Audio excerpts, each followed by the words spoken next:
모닝 인사이트 시간입니다. 요일별로 전문가들의 시각 함께 체크해보고 있는데요. 월요일인 오늘은 신한투자증권의 이호석 PB 웹캠으로 연결해보겠습니다. PB님 안녕하세요. 네, 안녕하십니까. 이호석입니다.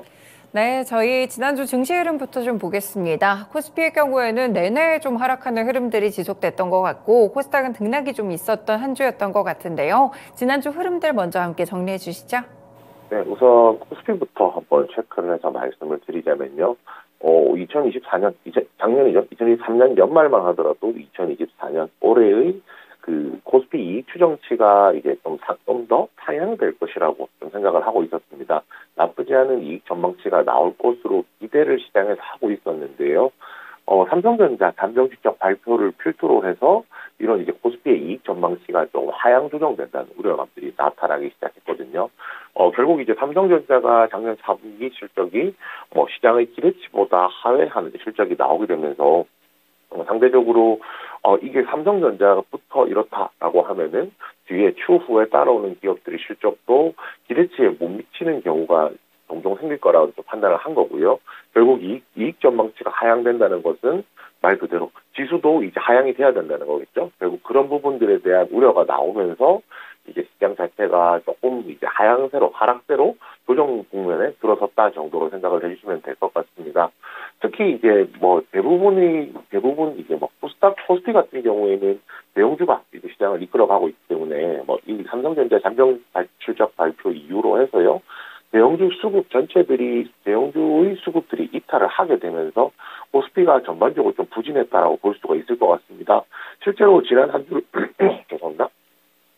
실제로 지난 한 주를 좀 체크를 해보면요. 개인들은 꾸준하게 매수를 하는 모습을 보여주었고, 외국인도 간헐적으로 매수하는 양상이 나오긴 했지만, 기관들은 이제 결국에 계속 지속해서 매도가 나오는 모습들이 나왔었거든요. 결국 이 부분들이 제가 앞서서 말씀드렸던 삼성전자 잠정실적 발표 이후에 이익 전망치 하향 추정이라든지 이런 부분에 대한 부분이 아닐까라고 생각하고요. 결국 시장의 수급을 조금 더 끌어들이기 위해서는 그런 이벤트라는 것도 굉장히 좀 중요하다라고 판단을 하는데요. 올번에 열렸던 CES 2024 같은 경우가 기대감 같은 경우가 시장에 좀 충분히 반영된 듯 했지만은 상대적으로 관련주들이 조금 부진한 모습을 보였습니다. CES 2024 작년에는 이제 그 이벤트 이후에 로봇 관련주들이 이제 시세가 낮던 부분, 수급이 많이 쏠렸던 부분 생각해보면 올해 같은 경우에는 관련주들이 좀 상대적으로 부진했다라는 좀 아쉬움들이 존재한다라고 말씀을 드려야 될 것 같고요. 그 코스닥 같은 경우도 비슷합니다. 코스닥 같은 경우는 좀 차이가 있다라고 하면 코스피 대비했을 때 코스닥이 높은 수준의 거래 대금을 유지를 했다라는 겁니다. 결국은 투자자의 관심이 대형주 위주의 코스피가 아닌 중소형주 위주의 코스닥으로 조금 더 몰려 있었다라고 조금 생각을 해볼 수 있을 것 같고요. 실제로 수급만 조금 체크를 해보더라도 코스닥 같은 경우에는 이제 개인들이 매수를 하긴 했지만 그 매수세보다도 외국인과 기관들이 동반 매도하는 부분에 따라서 영향을 조금 받았다 정도로 생각을 해주시면 될 것 같습니다. 특히 이제 지난 금요일이죠. 1월 12일 같은 경우가 가장 대표적인데요. 개인들이 생각보다 굉장히 많은 이제 수량을 매수를 했음에도 불구하고 외국인과 기관들이 매도가 나오게 되면서 생각보다 시장에서 지수가 하락되는 요소들을 보였었거든요. 이런 부분들이 좀 아쉬웠다라고 할 수가 있겠습니다. 특히 이제 2차 전지가 될 수 있겠죠. 2차 전지, 헬스케어 같은 이제 주요 업종들도 코스닥에서 약세를 보이기도 했었고요. 거기에 이제 가상화폐와 관련해서 가상화폐 테마들이 시장에서 관심을 받으면서 코스닥의 전체적인 흐름을 좀 이끌었었는데, 국내에서 이제 규제안이라든지 투자에 대한 선물 ETF에 대한 투자 제한이라든지, 그다음에 비트코인 가격의 조정이라든지 이런 부분들이 나오면서 가상화폐 테마가 좀 약세가 나왔다라는 것이 좀 중요한 두드러진 포인트가 아니었나 싶습니다. 마지막으로 이제 미국 증시 같은 경우도 비슷하게 말씀을 드릴 수 있을 것 같은데요. 지난주에는 CPI 지수, 이제 물가지수 발표가 있었기 때문에 발표 전에 시장에서 관망세가 나오면서 시장 자체가 혼조세가 나왔습니다. 결국은 방향성이 나오지 못했다라고 좀 얘기를 해야 될 것 같고요. 거기에다가 예상보다 이제 강한 소비자 물가지수 발표가 나오면서 결국은 이 부분에 대한 부분들이 조금 매물에 대한 소화, 이제 이 이슈에 대한 소화가 좀 필요했다라고 생각을 해주시면 될 것 같습니다. 결국 이제 이 내용들을 종합해서 얘기를 하자면 이제 결국 이제 인플레이션에 대한 우려가 다시 한 번 더 좀 재점화되는 거거든요. 결국 이제 인플레이션이 좀 잡힐 경우에 금리 인하 사이클을 조금 더 조기에 당길 수 있다라고 생각을 했을 때 결국 이런 부분들이 남아있는 한은 아직까지는 이제 인플레이션, 금리 인하에 대한 부분을 섣부르게 저희가 얘기를 할 수가 없기 때문에 시장 조정이 조금 진행되었다라고 판단해 주시면 될 것 같습니다.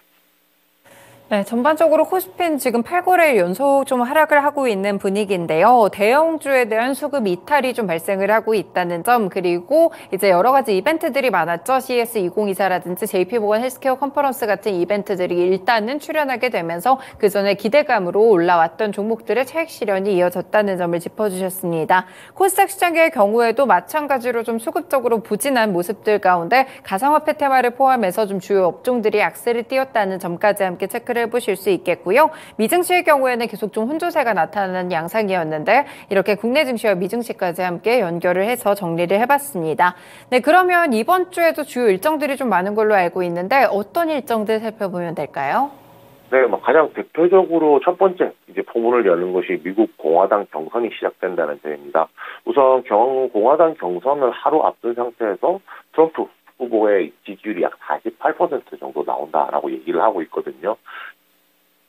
이거 첫 경선이 사실상 흐름을 가져가는, 분위기를 가져가는 그 가늠자가 될 것이라고 조금 판단을 하기 때문에 이번 미국 공화당 경선을 시작하는 차원에서 트럼프 전 대통령, 트럼프 후보가 얼마나 많은 지지율을 가져갈지, 후보로서의 가능성이, 경쟁력이 있는지 이 부분들이 좀 관심 포인트가 될 것 같습니다. 이 부분에 대한 얘기를 계속 드리는 것은요. 결국 이제 대통령이 바뀌게 되면 대통령이 추구하는 이게 정책이라는 것이 바뀌게 되거든요.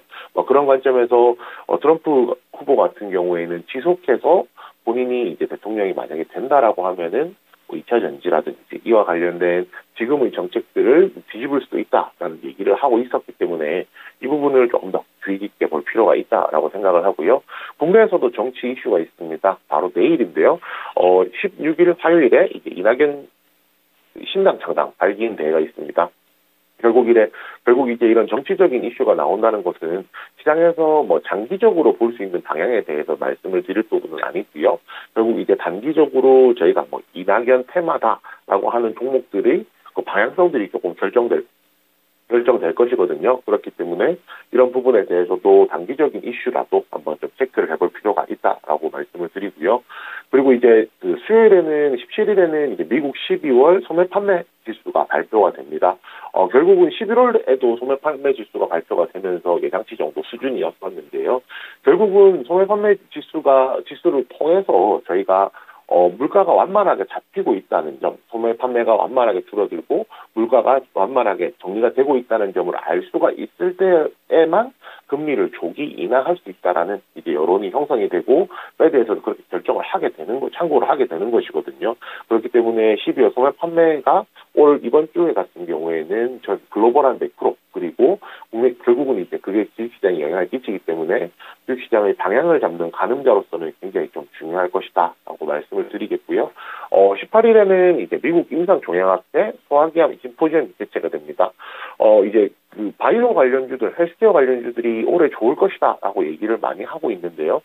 결국 그런 배경 중에는 여러 가지가 있겠지만은 금리 인하에 대한 얘기를 굉장히 많이 하고 있습니다. 결국은 새로운 개발을 위한 투자 비용이 많이 들어가게 돼야 되는데 금리 인하를 수혜를 볼 것이다. 올해 그래서 제약 바이오 관련주들이 좋을 것이다 얘기를 많이 하고 있는데요. 그것뿐만 아니라 결국은 바이오 관련주들이 모멘텀이라는 것이 굉장히 좀 중요하잖아요. 결국 이런 이제 학회, 그다음에 학회 이제 심포지엄이라든지 이런 부분이 나온다는 것 자체가 바이오 관련주들에 대해서 다시 한 번 더 체크를 해볼 수 있는 계기가 되기 때문에 그에 대한 관심 조금 더 열어놓을 필요가 있다라고 말씀을 드리겠고요. 마지막으로 19일입니다. 19일에는 이제 애플 비전 프로가 미국 사전 판매를 시작하게 되는데요. 이 비전 프로라는 것이 현재 초도 물량은 한 50만 대 정도 판매를 예상을 하고 있고요.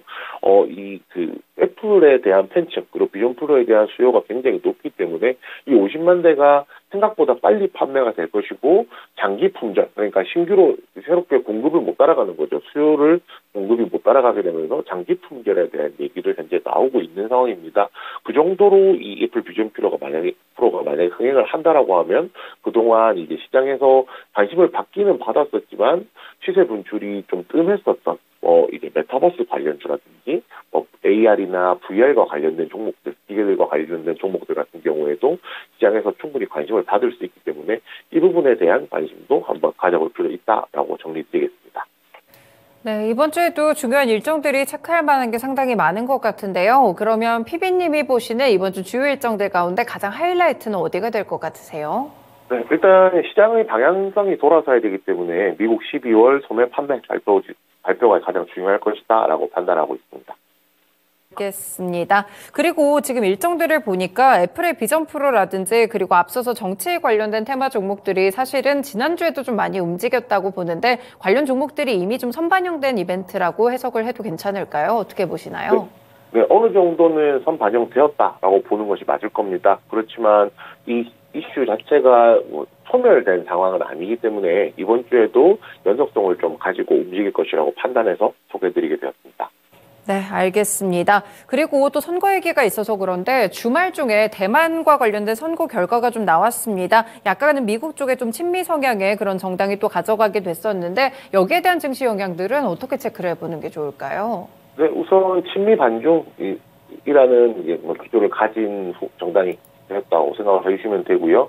결국은 이제 이렇게 정리드릴 수 있겠습니다. 반도체는 좋고요. 그다음에 왜냐면은 미국에 조금 더 친화적이니까요. 반대로 얘기하면은 저희 히토류라든지 이런 중국에서 규제를 할 수 있는 이제 그런 부분들에 있어서는 조금 더 이제 나빠질 수가 있을 겁니다. 그렇지만은 보통 기본적으로 히토류라든지 요소수라든지 이런 관련주들 같은 경우에는 오히려 규제가 시작되었을 때 국내의 관련주들이 상승하는 모습들을 보였기 때문에 그런 이제 개별적인 이슈에 대해서 좀 관심 가져보자라고 말씀드리겠습니다.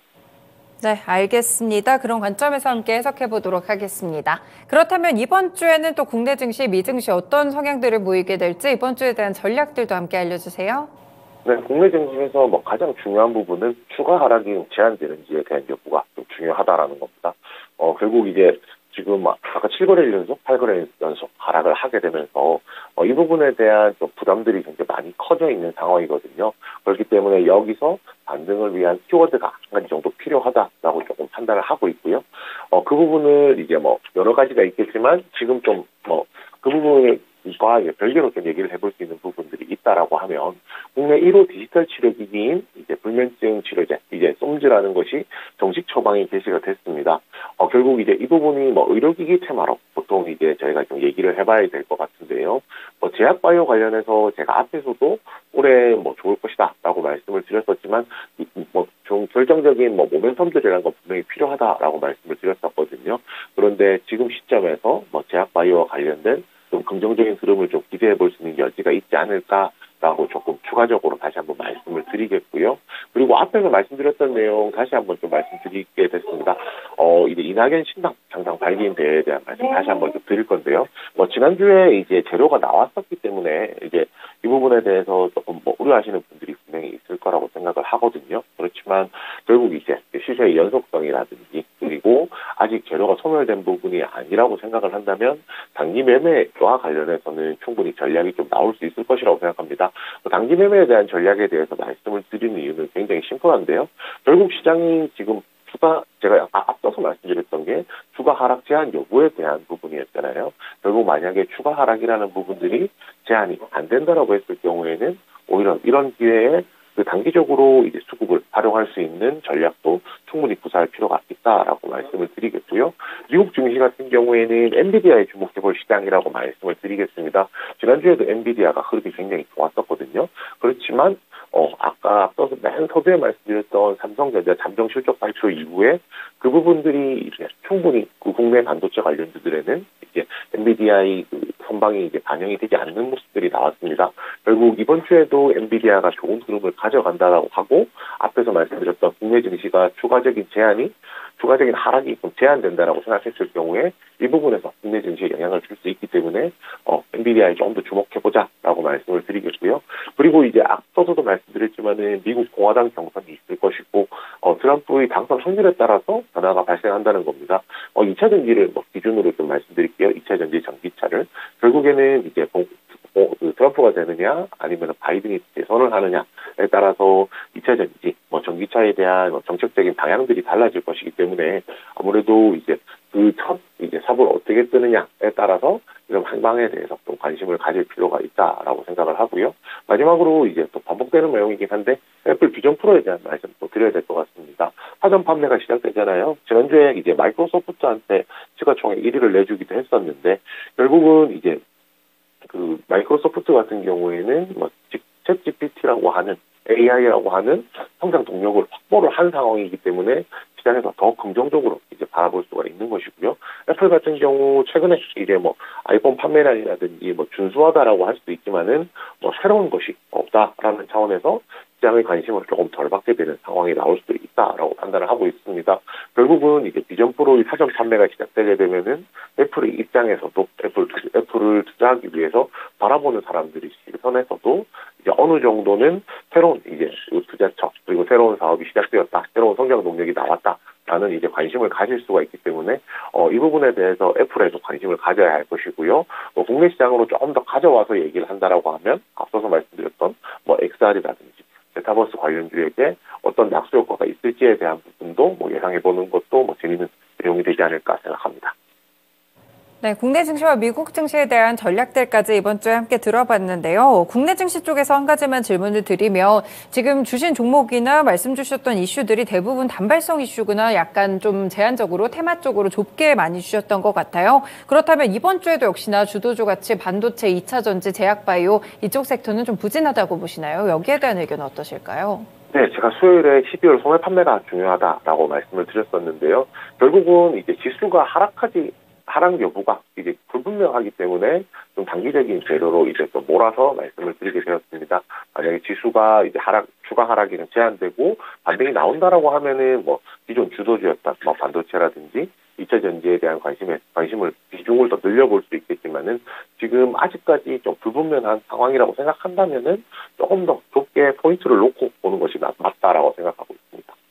네, 알겠습니다. 전반적인 이슈와 함께 시장의 분위기도 같이 대응해 보도록 하겠습니다. 전략 고맙습니다. 네, 감사합니다. 네, 이렇게 모닝 인사이트 시간이었고요. 신한투자증권의 이호석 PB의 의견을 함께 들어봤습니다. 네, 일단 증권가에서는 코스피의 예상 밴드를 2490선에서 2610선으로 제시하고 있습니다. 지금 8거래일째 코스피 시장 하락하고 있는데 과연 이번 주에는 반등의 계기를 마련하게 될지 주목해 보시면 좋을 것 같고요. 또 이번 주에 여러 이슈들 들으셨겠지만 또 갤럭시 S24, 특히나 온디바이스 AI를 탑재한 제품이 공개된다는 점에서 여기에 대한 테마도 함께 주목해 보실 필요가 있겠습니다. 그리고 앞서서 계속 말씀을 드렸지만 뉴욕 증시에도 실적 시즌이 은행주주 위주로 시작이 됐고 국내 증시도 문을 연 만큼 관련 종목들, 기업들까지 체크해 보시길 바라겠습니다. 지금까지 다양한 투자 판단에 도움이 되는 말씀들 함께 전해드렸고요. 특정 종목의 상승 하락을 보장하지는 않습니다. 모닝쇼 마치겠습니다. 이번 주 한 주도 큰 수익 가져가시길 바라겠습니다. 고맙습니다.